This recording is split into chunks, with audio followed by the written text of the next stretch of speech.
This is the way that my tablet is laid out on my computer, minus this big slider thing over here. I highlighted it so that you can see where my pen is. Like it shows it like that. And it also shows when I'm trying to like undo with my fingers like that. So the reason, okay, so to get these, firstly, I'm also going to change the size of this. So I'm going to the selection tool and I'm dragging my rectangle and I'm going to go to edit crop so that my canvas is a little smaller like that. I'm just going to also add, you don't need this paper layer, that's optional. So if I click on window, I can click on all of these different pieces of information, like color set, I can get rid of that. Color history, I can get rid of that, you know. Or, alternatively, I can just add them back in. This color mixing thing, I don't know how it works. Actually, that seems pretty cool. Yeah, so I have my color wheel, my navigator, my color history, so that, like, if I'm, like, blending something like this, and I am like, oh, I want to grab this, like, in-between color, and then I'm going here, and it's like, oh, shit, but if I select this again, it's going to be different. I can just go over here and select it there instead. So, I don't know, that's just, like, kind of like a stupid shortcut thing. You can, I think, most drawing programs are the same way, but you can drag these out, especially if you've used Photoshop before, which, you know, unfortunately, Photoshop is like the professional standard. This kind of layout is pretty familiar. You just, I don't know, I add a lot of things to it to make it suitable for my needs and more accessible to me. Some people only have, for instance, they only have stuff on the left side of the screen, or some people only have stuff on the right side of the screen. I like to have both, and I just like to shove them all the way in. Some people will work with their screens like this.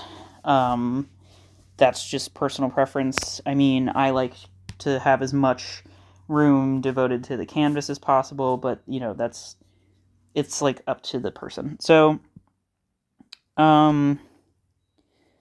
for the window, that's pretty much all. If you accidentally get rid of something, like if I accidentally got rid of my canvas wheel or something, then I can just put the color wheel back on there. And you can like click through those and see which ones you like, which ones you don't like. If you don't end up using something, I recommend you take it off your screen as soon as you can. But these tool groups usually come with a subsetting. I don't do that. But you can click through here, and there's a lot of these that I literally never use. Like this wet wash, I never use it. But, you know, it's kind of like whatever. I just don't use these brushes. It's nice to have them. I could make an entire drawing with just the G pen or the turnip pen or whatever the fuck the default pen is. Like, it's just a pen. Like, at the end of the day, you can go over it. You can take the opacity down. And if you don't have this opacity thing, it's like if you go into your window, click on Tool Settings, you can see right here, there's the opacity slider again. So I can just scroll this down, and then I can layer over that, and then I could theoretically, like, if I have this color, and I have this color, and I turn the opacity down, then it's like, oh, they're blending. Oh, wow, that's cool. It's blended. And then, like, literally you can just do that. Or you could go to this, like, water drop looking thing, and there's all kinds of different blending tools. The blur one is like, it doesn't move anything around. The blend one does. So you're seeing, like, clearly I'm pushing this color over that color. Whereas with the blur, it's like no matter what I do, it's just gonna literally blur it out. Like it's not, you know, whatever. Anyway, so enough yapping. I'm gonna start with like kind of a dark color. This background is a little too dark, so I'm gonna lighten it. And then I'm gonna just take this pre-made shape tool thing and kind of go for what I'm going for. So yeah, I mean, like, you can also, if you're just trying to fill in an area, you can just use the selection tool, and that's pretty common knowledge. Okay, so now we're getting into multiple layers, right? I've got my background layer, and I've got my, what's going to be my foreground layer, where I have my people sitting here, right? So what you can do, and this comes with most of them, is you can change the color of the layer as like, it literally the only thing it does is an indicator to you what layer you're on. So you can see I made the background layer purple. I can also lock it with this little lock tool thingy. That means I can't draw on it, obviously. And then for your layer properties are right here. It's kind of small. It's right next to the color thing.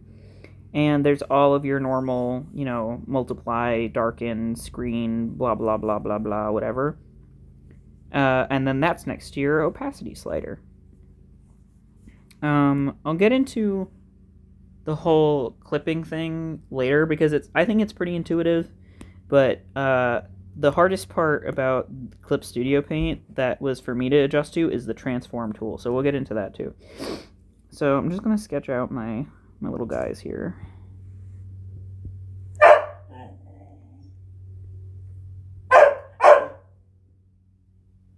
Stop it.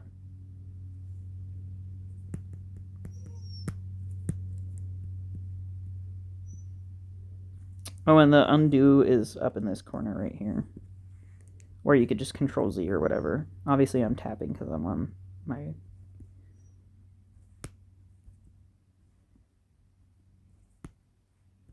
Okay, so actually this guy needs to be smaller because he's supposed to be sitting on the bench, right? So I'm going to draw my rectangle over my thing, and this little toolbar shows up at the bottom.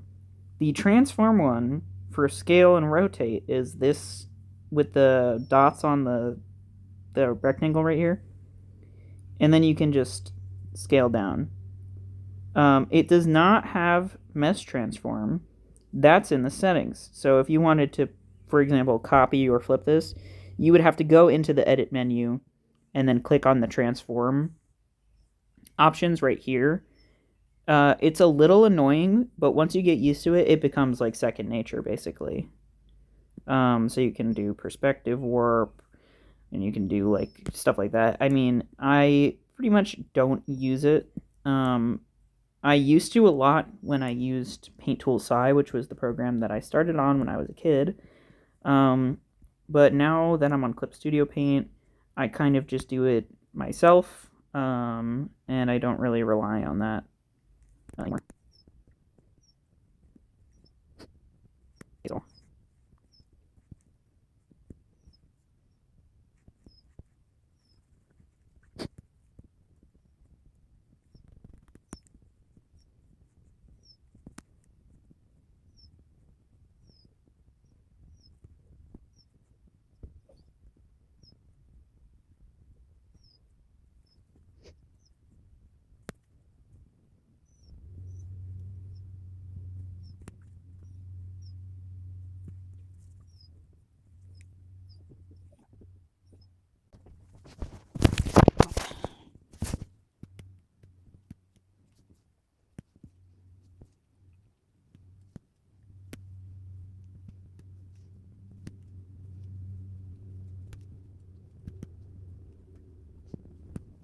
Okay, whatever. This is like... whatever. So... now I'm going to... kind of like establish those colors that I had earlier. But I want to talk about clipping layers, which I'm not really using at the moment. Actually, maybe I'll do my line art first.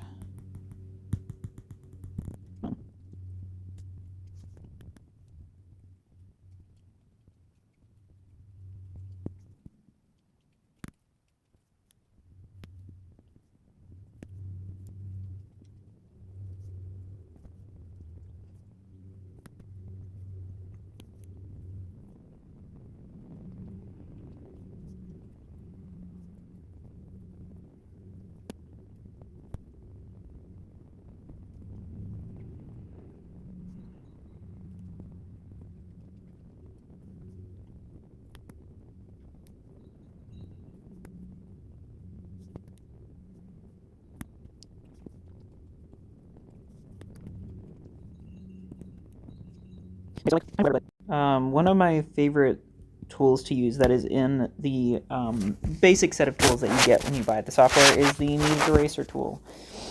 It's in the eraser section, obviously, and no matter how hard you press, there will always be a little bit of the sketch left underneath, which I like to use to layer my sketches on top of each other, but I also like to use to create easy texture, because once I start to erase my line art, you get these little kind of like blurry whatever edges on on the line art. I mean, if you're going for a more graphic style, then maybe this isn't for you, but I mean, it's one of my favorite ways to start to see texture in the image.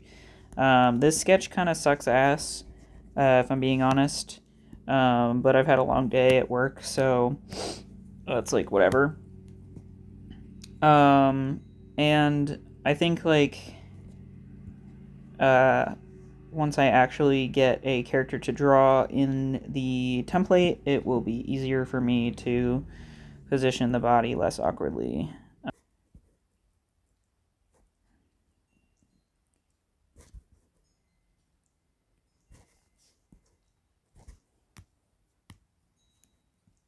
And there's the little blurb.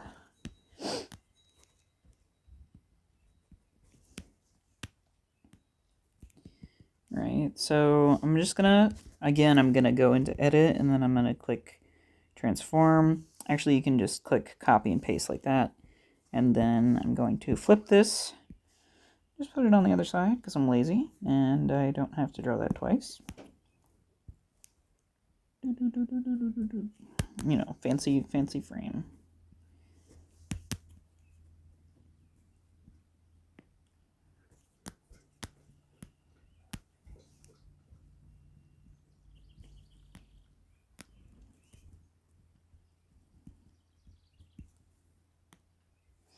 And so here is my little drawing. I'm going to take this color and I'm going to put it back into, oh yeah, okay, so to merge down layers, you can see right here, it says merge down, or you can just transfer what was on that layer to the lower layer, and then I can use this layer for something else.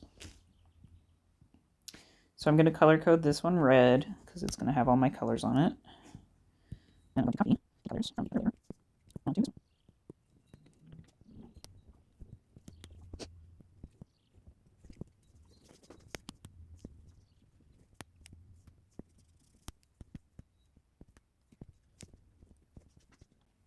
Now I'm going to do that opacity thing again, and I'm just going to kind of bring some of this darker color onto this lighter color, because I don't like how dark or how light it is. There we go. And if I layer it over top again, you can see it is translucent. There we go.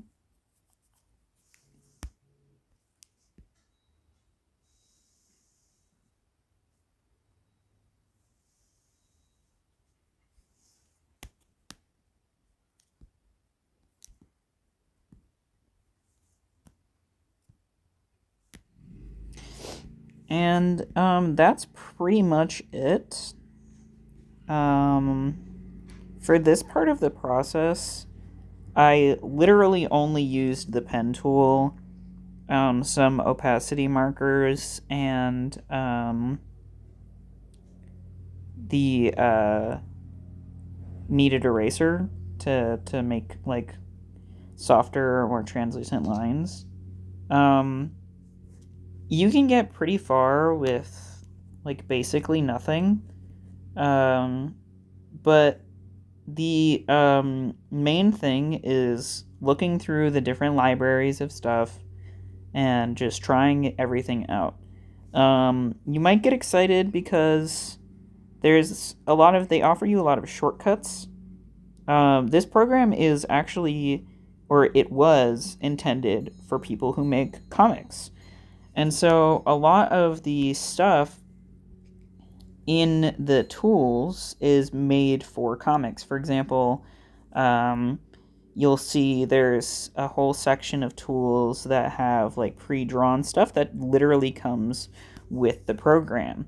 And I have used these before. Not this one. That's like literally a stupid sketch.